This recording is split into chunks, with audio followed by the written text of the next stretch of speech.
5 closet organizational tips that I have been following for the past 2.5 years. Now, these have been life-changing for me. They have been budget-friendly, renter-friendly, and they have brought my Pinterest dreams to life. So if this is something that you're interested in, and this is something that you want to learn and see how I have been going about it, then definitely stick around because I do have some tips to share.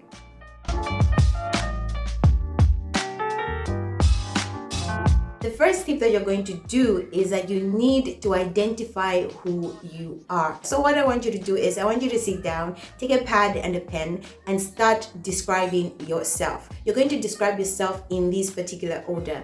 First thing that you're going to identify is your occupation. So what is your occupation? As in, what do you do from Monday to Friday? For example, Monday to Friday, I'm an educator. And which type of educator am I? I am an elementary teacher. I teach grade 4 students. These are 8 to 9-year-olds. And my wardrobe will be different from a teacher who is teaching in the secondary section or a teacher who is teaching at the varsity. I hope that makes sense. So you need to understand who you are. Are you a stay-at-home mom? Are you a working mom? Are you a businesswoman? Are you a student in the making? What type of a student are you? Are you a law student? Are you a teaching student? Figure out who you are from Monday to Friday, because the large proportion of your wardrobe is going to come from what you do Monday to Friday. Once you figure out your occupation, the next thing that you're going to do is to figure out what your religion stipulates. So I am Christian and particularly an Adventist. So basically my wardrobe is going to also be cultured according to the religion that I subscribe to. The type of religion that you have is also going to dictate what you're supposed to wear and what you cannot wear.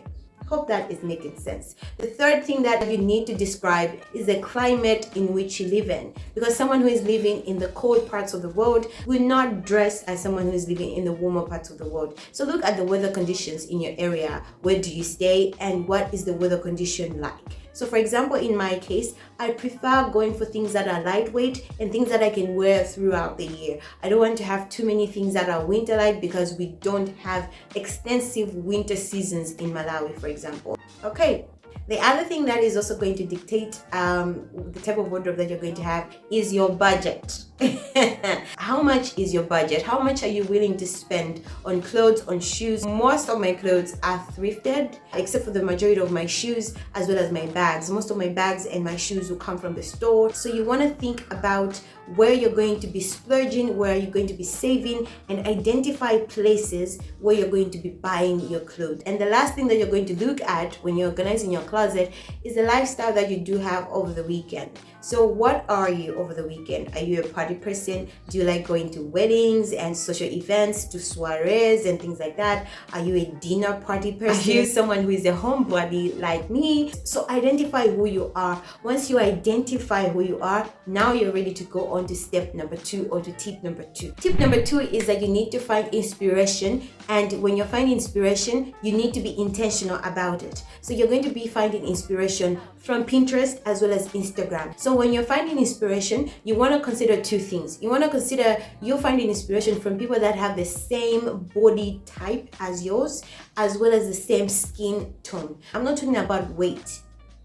I'm talking about the body structure. So if someone has curves and who is thick and whatnot, I would definitely go for someone like that because we certainly have the same features. I'm going to see how they dress up, and I'll also try to imitate along the way as I am coming up with my own closet. Sometimes you can also find inspiration from people that do not have the same skin tone as you, but largely you want to find someone who has the same skin tone as you because it will help you realize the type of colors that go well with your type of skin tone. So let me just show you a practical example of what I'm talking about. I got these 2 pictures from Pinterest and Instagram, and I recreated the looks, and this is how they turned out. Most of us struggle with wearing clothes because we have things all over the place.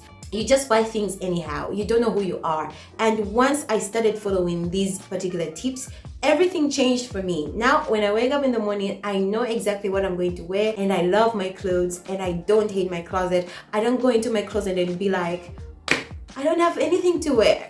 So tip number 3 is about purging or decluttering. When you're purging, you're going to divide your clothes into 3 categories. You're going to put your clothes into the yes pile, the no pile, as well as the maybe pile. The yes pile, this is where you're putting clothes that you really love. They really make sense to you. When you wear them, you feel so good in them. You're so comfortable, all right? And then the no pile, this is definitely something that is not working. You wear it, it's too tight. You wear it, it's too loose. You wear it, it doesn't fit your skin tone. You wear it, it's something that doesn't fit your lifestyle at that particular point in time. This is your no pile. Trust me, guys, the things that we're keeping because we say we are going to gain weight, when are you going to gain weight?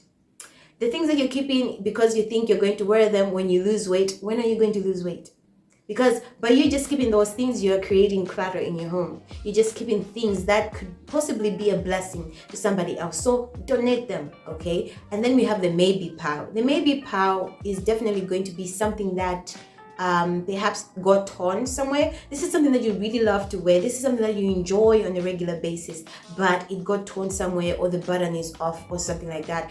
It's something that you can definitely do some alterations about it, and it's not going to cost you so much. And this is something that you put in your maybe pile. And after you do that, you take inventory of what you have and what you do not have, and you shop specifically for the things that you do not have. And if you have something that is not of a good quality, of a high standard, you definitely go and shop for that particular color. And when you bring it back home, you take out the thing that is worn out and you replace it with the new one. So it is a one in and a one out theory. Let's see what is happening in my closet, because I can just be saying stuff without showing you guys what I'm really talking about. So let's see my closet and how it looks like, so that we go on to tip number 4. Tip number 4 is about organization. And what I really encourage everyone to do is to organize your closet by category first, then color. Now, my wardrobe has 2 compartments, and the way that I organize my things is that I put everything that I wear on an everyday basis in the first compartment, and everything that I wear on an occasional basis is in the other compartment. In my everyday compartment, I have my belt hanging by the door via this over-the-door hanger that I got from a China shop in Zomba. It was at 1,000 kwacha. I also have another one in the kitchen, and I use it to hang my kitchen waste towels. Then I also have all my top wear on this hanging rod, which is split into 2 categories. The long sleeved ones are on the left and the short sleeved ones are on the right, and I follow this color code you see on the screen, and the tops meet at white in the middle. Down here are 3 drawers. The first one holds all my professional trousers that I wear to work. The second one holds all my casual trousers such as jeans, cargo pants, etc. And the third drawer holds all my casual dresses and skirts. Then the last segment down there is for my everyday shoes, pumps, sneakers, or sandals.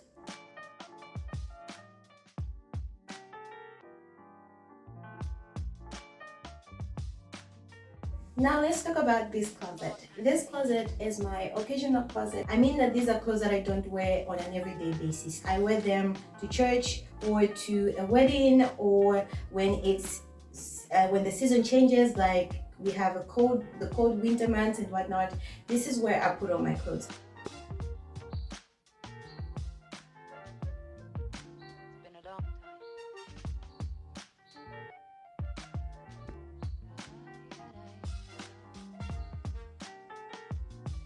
Now the last tip, which is tip number 5, is that you need to have a uniform way of organizing your things. For example, the hangers that you use, the storage boxes that you use, and anything of that sort, it has to be cohesive and they have to be uniform. What do I mean by this? I mean, you need to have the same type of hangers in your closet. You don't want to have pink, yellow, purple, green, blue going all over your closet, because it makes your closet too busy. I usually get these a pack of 10 for 5,000 kwacha in a China shop in Zomba. And what I love about these is that they're thin and they have this loop that clothes do stay and they do not fall over. And it's very, very thin that you can actually put so many clothes in your closet and it's really not going to take up space. So invest in really great hangers. They don't have to be so super expensive. It takes a while. It takes a while for you to have all your hangers that you need. Honestly, guys, it's something that I've been buying bit by bit,